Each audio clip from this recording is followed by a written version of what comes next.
بسم اللہ الرحمن الرحیم۔ کراچی سے ایک خاتون نے سوال پوچھا ہے کہ ایام حیض میں غیر یقینی صورتحال ہو تو غسل کب کریں؟ حیض کے آخری دنوں میں جب ہمیں دن میں صرف یہ 1 یا 2 بار اسپاٹنگ ہوتی ہے، یقین نہیں ہوتا کہ اب خون آئے گا یا نہیں، تو ہمیں غسل کرنے کے لیے کتنا انتظار کرنا چاہیے؟ نیز اگر ہم نے انتظار کیا اور بلیڈنگ نہ ہوئی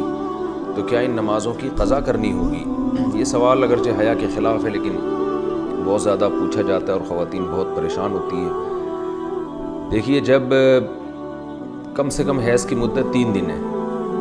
3 دن کے بعد کسی خاتون کو جب حیض آنا رک جائے تو خواتین کو اپنی عادت کا علم ہوتا ہے۔ اگر غالب گمان ہو کہ اب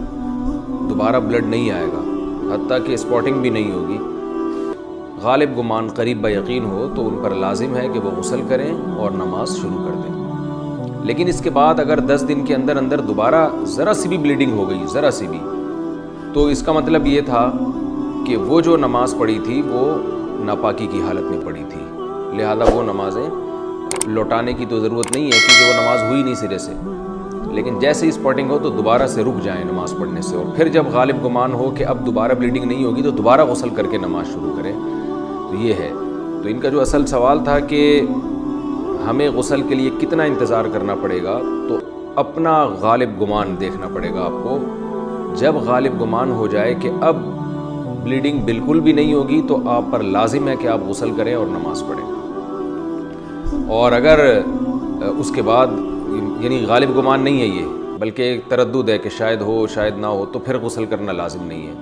کیونکہ الیقین لا یزول بالشک، یقینی چیز تھی حیض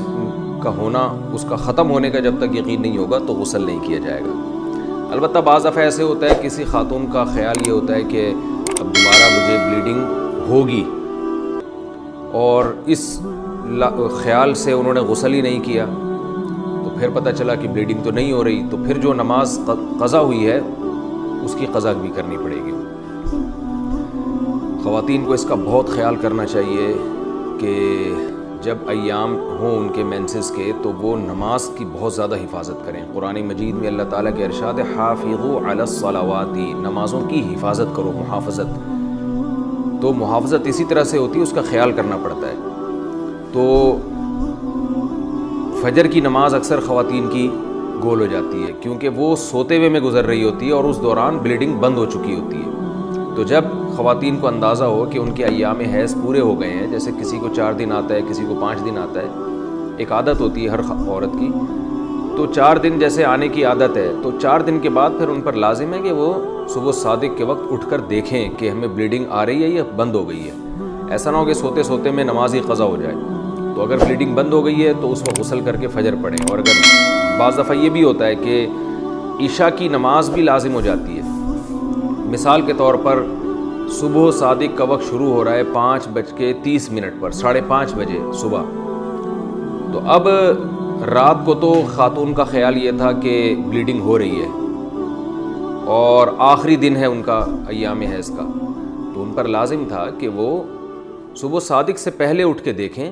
کہ واقعی بند ہو چکی ہے یا نہیں۔ اگر بند ہو چکی ہے تو پھر یہ عشاء کی نماز بھی واجب ہے، عشاء کی نماز بھی پڑھنی پڑے گی آپ کو۔ تو بعض خواتین بالکل اس میں غفلت سے کام لیتی ہیں۔